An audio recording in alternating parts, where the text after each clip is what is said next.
Comment mieux récupérer quand on traverse la trentaine, la quarantaine, la cinquantaine, en tout cas le milieu de la vie.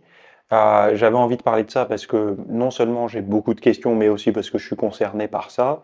Je suis entre la trentaine et la quarantaine actuellement. Donc du coup, c'est quelque chose qui m'intéresse. Quand on est intéressé, on fait des recherches plus poussées. Et donc le fruit de ces recherches, bah, ça me permet de vous proposer en fait le fruit de ces recherches. Et ben, dites-vous une chose, c'est que j'ai trouvé pas mal d'informations intéressantes. Comme d'habitude, on va passer sur le côté théorique, scientifique, etc. Et après, je vous donnerai des astuces, des conseils pour justement améliorer cette fameuse récupération. Alors, la récupération, c'est aussi bien au niveau physique que psychologique, puisque non seulement les deux, comme on sait, c'est très lié, mais c'est surtout qu'il y a des modifications en termes physiques qui sont particuliers, arrivés à 40 ans par exemple, mais également au niveau psychologique où il va y avoir des renversements. Alors c'est plus particulièrement pour les hommes, donc c'est-à-dire que si je devais donner un pourcentage, ce cours il est 70% pour les hommes, 30% pour les femmes. Pourquoi il y a ce déséquilibre? Parce que je voulais vraiment faire un peu plus sur les hommes pour le coup là, mais il y a quand même des informations très intéressantes pour les femmes. Donc, et les 30% qui sont pour les femmes, là, c'est regardez-le parce que ce sont des choses que vous ne verrez pas partout. Donc ça, c'est la première chose. Et deuxième chose, ben après, une femme qui vit avec un homme, elle peut le regarder aussi pour justement savoir comment gérer un homme qui traverse la quarantaine, la crise de la quarantaine ou autre. Parce que la crise de la quarantaine, c'est pas que des pulsions psychologiques, c'est également, euh, on se rend compte qu'on avance en âge, quand la récupération se fait moins bien, quand une inflammation traîne un peu plus longtemps, etc. Et donc on a envie de savoir comment améliorer cette fameuse récupération. L'exemple le plus courant dans la vie de tous les jours que vous avez entendu à droite à gauche, c'est à 40 ans, tu fais une nuit blanche où tu te couches à 5 heures du matin ou même à 1 heure ou 2 heures du matin, tu as l'impression qu'il te faut 15 jours pour récupérer. Bon, j'abuse un petit peu, mais c'est un petit peu ce qu'on entend quand même, quoi. Là où quand on avait 20 ans, tu pouvais sauter une nuit de sommeil sans trop être impacté, quoi. Bon, bref, alors la crise de la quarantaine, il y a un récit qui est bien rodé, donc je vous le lis et puis on en parle.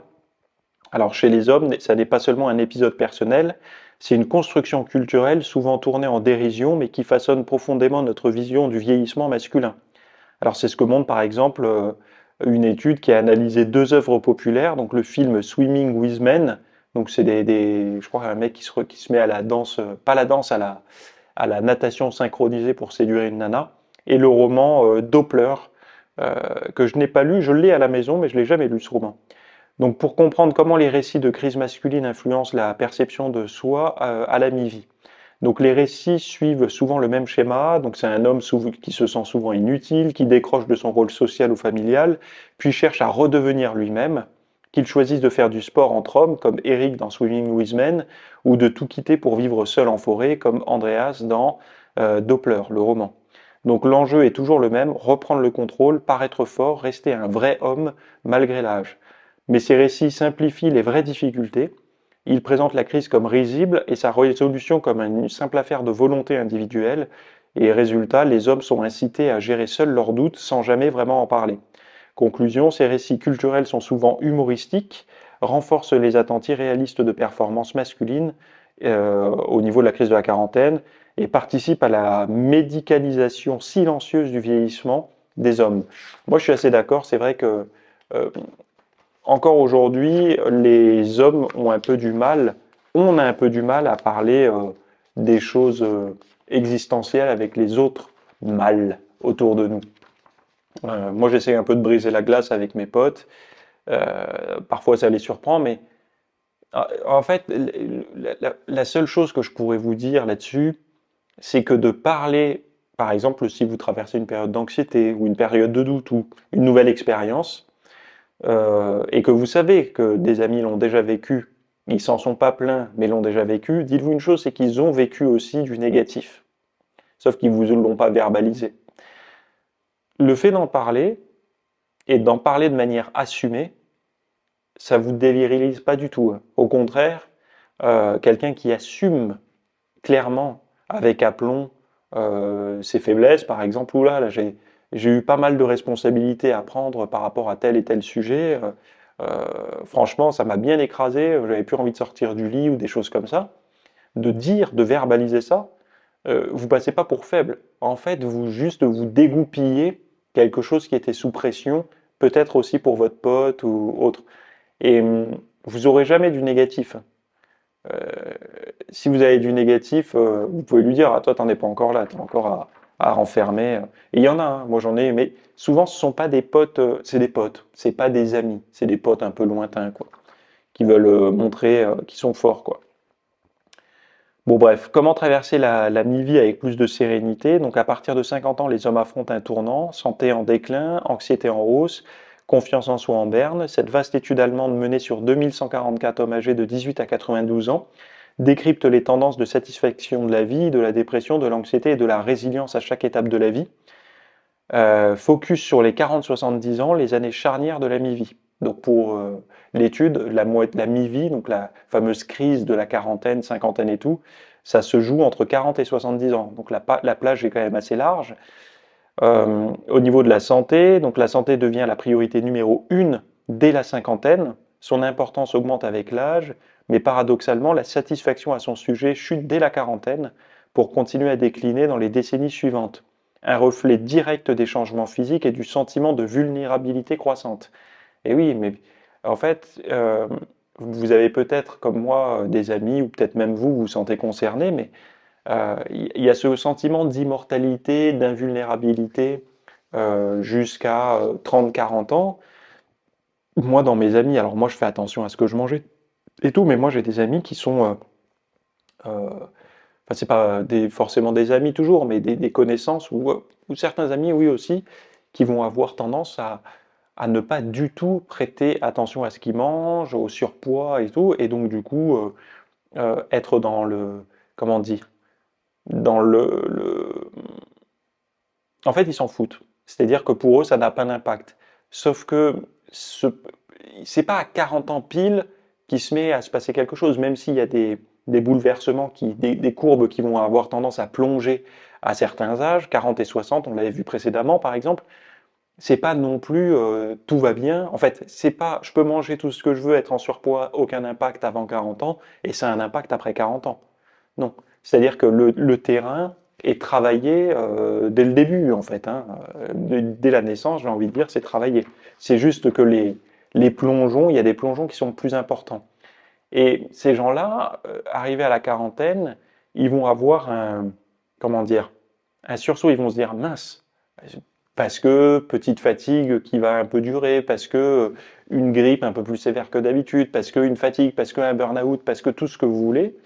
Et ça, en fait, ça va leur faire prendre conscience que leur corps n'est pas une machine indestructible. Leur corps n'est pas une machine déjà, c'est un corps, c'est humain, c'est vivant, et donc du coup, ça peut fonctionner ou mal fonctionner. Et à partir de là, ils vont se dire, mince, mais en fait, j'ai jamais pris soin de mon corps. C'est le moment où je vais commencer à en prendre soin. Donc, les gens vont être plus inquiets sur leur santé, mais dans le bon sens du terme.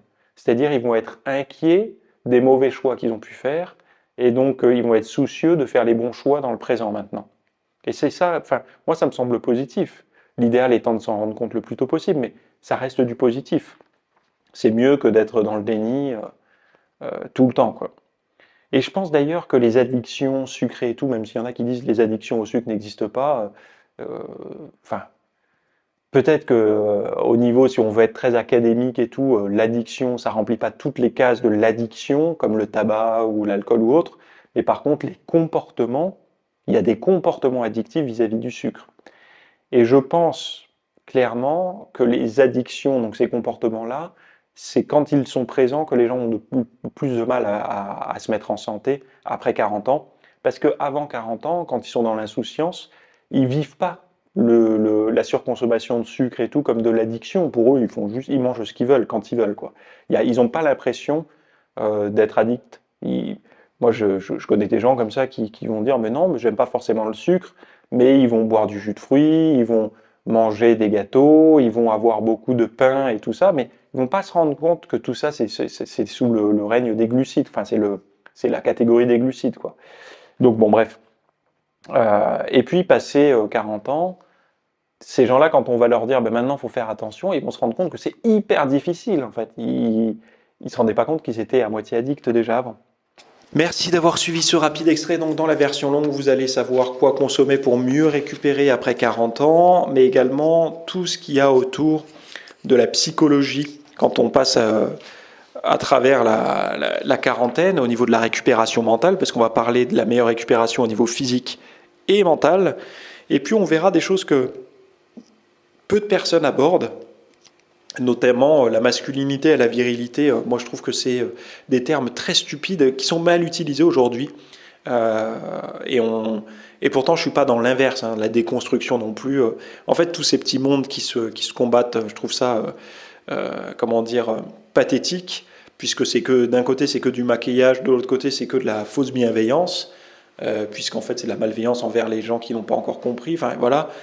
Et alors qu'il y a des choses beaucoup plus concrètes pour être un homme normal, si on peut dire les choses comme normal en termes physiologiques et psychologiques, c'est-à-dire que ce soit fluide au niveau physique, donc en bonne santé, et au niveau mental, c'est-à-dire sans trouble, sans souffrance. C'est comme ça que je définis la normalité, moi, hein, c'est sans la souffrance. Et ça, il y a peu de personnes qui en parlent. Or, c'est la base. Et de savoir de là où on vient, des choses dont je vais vous parler qui sont assez...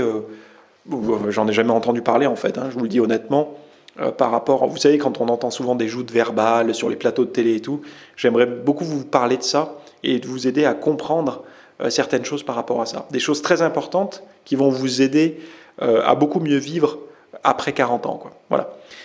Donc je m'arrête ici. Vous avez le lien pour accéder à la version longue. On passe, ça dure plus d'une heure, hein, donc servez-vous une tasse de café ou une tasse de thé vert. Et puis on se retrouve de l'autre côté. Évidemment, le lien est en description.